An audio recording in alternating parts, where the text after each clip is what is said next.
Assalamualaikum warahmatullahi wabarakatuh. Halo teman-teman, kembali lagi bersama saya di channel SMK TKJ. Di video kali ini kita akan belajar tentang bagaimana caranya melakukan remote terhadap VPS yang sudah kita buat sebelumnya di AWS Educate. Mau tahu caranya gimana? Jangan kemana-mana, tetap di sini aja.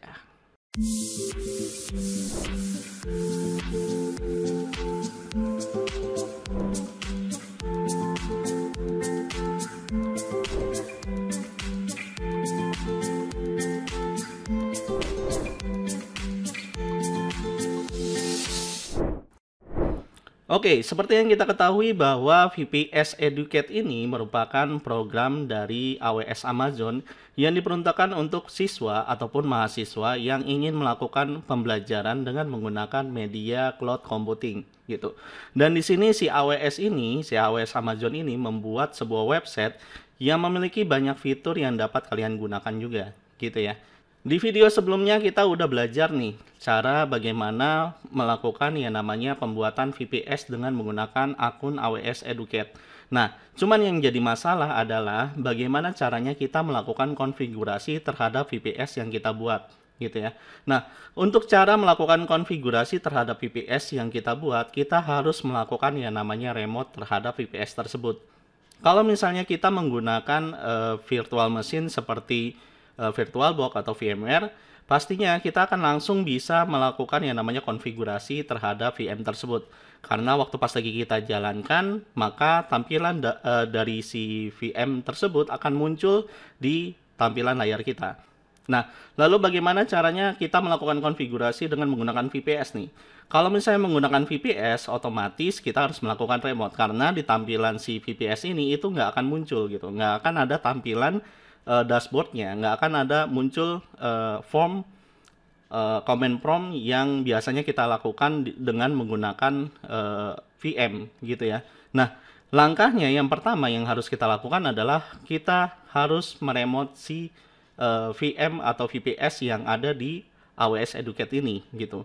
Nah, di sini kita butuh yang namanya sebuah aplikasi tambahan untuk melakukan remote gitu ya. Nah, aplikasi tersebut adalah Putih gitu. Jadi kalian harus download dulu aplikasi Putih, kemudian kalian jalankan aplikasi tersebut gitu. Tapi sebelum kita melakukan remote, ya pastinya kita harus menjalankan si virtual machine atau VPS yang ada di AWS-nya gitu ya. Nah, langkahnya yaitu yang pertama kita login dulu nih ke dalam akun yang kita gunakan di AWS Educate gitu ya. Pastikan kalian menggunakan akun yang kalian buat sebelumnya gitu. Nah, kemudian kalian masukkan passwordnya. Nah, di sini saya passwordnya sudah saya copy. Kemudian kalian tinggal klik di bagian sign in. Oke. Nah, kalau misalnya udah muncul dashboardnya si AWS Educate ini, maka langkah selanjutnya adalah kalian masuk ke dalam AWS akun. Gitu ya. Kemudian pilih AWS Educate Starter Akun. Gitu. Ini hanya untuk digunakan untuk student aja gitu ya. Kalau untuk production itu saya sarankan jangan menggunakan akun AWS Educate ini gitu. Oke, nah kalau misalnya udah, nanti kalian akan masuk ke dalam dashboardnya si Vocarium gitu ya. Nah, di sini kalian klik di bagian AWS Console gitu. Nah, di AWS Vocarium ini merupakan pihak ketiga ya dari AWS Educate gitu. Kalau AWS Educate itu adalah tampilan untuk kelasnya gitu ya. Kalau Vocarium itu masuknya ke bagian VPS-nya atau peralatan-peralatan yang biasanya digunakan untuk media pembelajaran gitu. Nah, kalau misalnya udah, kalian tinggal klik di bagian EC2. Oke, nanti dia akan masuk ke dalam dashboardnya si atau konsolnya dari Vocarium itu sendiri gitu ya. Nah, di sini kalau misalnya kita lihat bahwa VPS yang kita miliki itu ada di bagian instance-nya gitu ya. Nah, ini kalian klik aja instance-nya. Dan di sini karena kita di materi sebelumnya kita stop, maka kita harus menjalankan si VPS-nya ini gitu ya. Nah, caranya adalah kalian klik di bagian kotak sebelah kiri ya. Sebelah kiri dari name server kita gitu ya. Nah, ini kalian checklist saja. Setelah itu kalian pilih di bagian instance state, kemudian pilih start instant gitu. Nah, kalian pastikan nih ya bahwa statusnya itu adalah successful started gitu, yang mengindikasikan bahwa virtual machine atau VPS yang kita gunakan itu dalam keadaan atau sedang dijalankan gitu ya. Kalau misalnya udah kalian periksa bahwa instance state-nya ini tidak lagi menggunakan stopped gitu ya, tidak lagi statusnya adalah stopped. Nah, kalian tinggal klik refresh saja sampai dia tulisannya adalah running gitu. Oke, kalau misalnya udah ada tulisan running seperti ini, nah cara untuk melakukan remote terhadap VPS yang ada di AWS Educate itu caranya adalah kita klik di bagian web servernya, kemudian kalian pilih connect. Oke, di sini kalian bakalan dikasih informasi tentang yang namanya instance ID dan juga IP public yang digunakan, gitu ya. Nah, di sini cara untuk melakukan remote-nya itu adanya di bagian SSH client, gitu. Oke, informasi di sini menunjukkan bahwa bagaimana caranya melakukan remote terhadap VPS yang kita miliki di AWS Educate. Informasi ini hanya dapat digunakan jika kalian menggunakan operating system Linux, gitu ya. Operating system Linux ini dari sisi remote-nya gitu. Jadi dari komputer remote dia menggunakan sistem operasi Linux. Sedangkan untuk Windows kita bisa menggunakan aplikasi tambahan, yaitu dengan menggunakan yang namanya PuTTY gitu ya. Nah, selain menggunakan PuTTY ada juga aplikasi yang lain seperti Secure Shell atau juga dapat menggunakan si CMD dari Windows yang kita gunakan gitu. Karena di dalam fitur Windows 10 juga terdapat aplikasi yang namanya OpenSSH gitu. Akan tetapi di video kali ini kita akan mencoba untuk melakukan remote terhadap VPS yang kita miliki di AWS Educate dengan menggunakan aplikasi PuTTY gitu ya. Nah, di sini kalian tinggal jalankan aplikasi PuTTY yang kalian download. Kemudian untuk melakukan remote di sini yang harus kalian lakukan adalah untuk bagian hostname-nya itu biasanya kan kita masukkan IP address gitu ya. Nah, di sini kalian bisa menggunakan IP public dari si VPS yang kita miliki. Nah, untuk informasi IP public yang kita gunakan itu adanya di bagian Instant Connect gitu ya. Nah, ini adalah IP public-nya.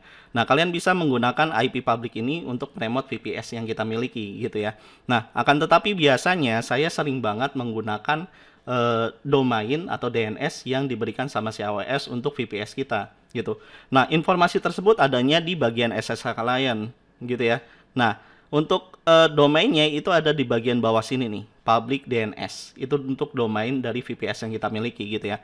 Nah, ini kalian tinggal klik di bagian kotak ini untuk mengcopy ya, mengcopy nama domain yang ada di VPS kita gitu. Nah, ini kalian klik aja, itu artinya di copy. Kemudian kalian balik lagi ke bagian PuTTY kalian. Kemudian kalian klik kanan, setelah itu paste di sini. Gitu ya. Ini untuk hostname dari si VPS yang kita miliki di AWS Educate gitu. Nah, kemudian langkah selanjutnya adalah kalian klik di bagian data nih. Nah, di bagian data ini itu adalah username atau user dari si VPS yang kita gunakan gitu. Nah, cuman yang jadi masalah adalah waktu pas lagi kita nge-create VPS tersebut, kita tidak diminta untuk memasukkan username serta password dari VPS yang kita miliki gitu ya. Nah, di sini secara default setiap VPS yang kita gunakan itu akan di-create secara langsung untuk username serta password dari VPS yang kita create sebelumnya gitu. Nah, caranya itu adalah di sini ada informasinya gitu ya. Nah, informasinya itu letaknya ada di bagian example gitu. Jadi setiap operating system yang kita create dengan menggunakan akun AWS ini itu akan memiliki username yang beda-beda gitu, tergantung dari operating systemnya. Kalau misalnya operating systemnya adalah CentOS, maka di sini adalah CentOS gitu. Kalau operating systemnya adalah Amazon Linux, berarti dia menggunakan username yang beda juga gitu. Bisa aja jadinya EC2 gitu, ataupun yang lain. Jadi informasinya itu letaknya ada di bagian example gitu ya. Nah, di sini karena username yang digunakan adalah CentOS, berarti operating systemnya adalah CentOS gitu. Nah, di sini adalah username-nya adalah CentOS, berarti di sini kita masukkan untuk auto login username-nya adalah CentOS. Gitu ya. Oke, langkah selanjutnya adalah kita masukkan data authentication yang fungsinya adalah untuk bisa membuka jalur koneksi antara komputer remote dengan VPS gitu. Nah, letaknya itu ada di bagian SSH, kalian klik tanda plusnya. Kemudian pilih di bagian AUTH. Setelah itu browse. Nah, di sini yang harus kalian perhatikan adalah file PPK yang sebelumnya kita download gitu ya. Yang sebelumnya kita download dari VPS ketika kita melakukan create. Nah, makanya waktu pas lagi video pembahasan sebelumnya, saya sudah jelaskan bahwa file PPK ini tidak boleh hilang gitu. Karena memang menjadi peran penting waktu pas lagi kita melakukan koneksi dari komputer kita, yaitu komputer host ke VPS yang kita miliki di AWS Educate gitu. Nah, kalau misalnya udah kalian klik web PPK-nya, kemudian klik open, setelah itu balik lagi ke bagian session, setelah itu baru klik di bagian login gitu ya. Nah, kalau misalnya ada muncul tampilan seperti ini mengindikasikan bahwa kita dapat melakukan remote terhadap VPS yang kita miliki gitu. Nah, untuk ini kalian klik di bagian yes aja. Dan dia nanti akan secara otomatis akan masuk ke dalam VPS yang kita miliki gitu, yang ada di AWS Educate gitu. Dan dari sini kalian bisa melakukan beberapa konfigurasi, mulai dari konfigurasi untuk membangun web server, mail server, ataupun yang lainnya dengan menggunakan IP public tentunya. Oke, nah kalau misalnya kalian sudah selesai melakukan konfigurasi, saya ingatkan kembali nih, kalian jangan lupa untuk menonaktifkan atau menstop VPS yang kita miliki gitu. Fungsinya adalah supaya angka kredit yang kita miliki itu tidak berkurang secara drastis gitu. Jadi kalau misalnya selesai konfigurasi, jangan lupa dimatiin gitu aja. Oke, nah cara untuk mematikan VPS-nya gitu ya, ini saya ingatkan kembali. Nah caranya adalah kalian balik lagi nih ke bagian dashboard AWS-nya, kemudian kalian klik cancel. Setelah itu kalian klik, jangan lupa ya, diklik di bagian tanda checklist-nya gitu. Nah, setelah itu kalian klik di bagian instant, setelah itu pilih stop instant. Setelah itu baru klik stop lagi. Oke, nah di sini pastikan bahwa VPS yang kita miliki itu dalam keadaan stop gitu ya. Nah, kalau misalnya udah, kalian tinggal klik refresh saja sih. Dan pastikan bahwa status dari instant state-nya itu adalah stopping gitu ya. Nah, ini berarti bahwa VPS yang kita miliki sudah di stop. Oke? Oke, sampai di sini dulu pembelajaran kita kali ini. Semoga bermanfaat buat kalian dan sampai jumpa di video tutorial selanjutnya. Wabillahi taufiq wal hidayah. Wassalamualaikum warahmatullahi wabarakatuh.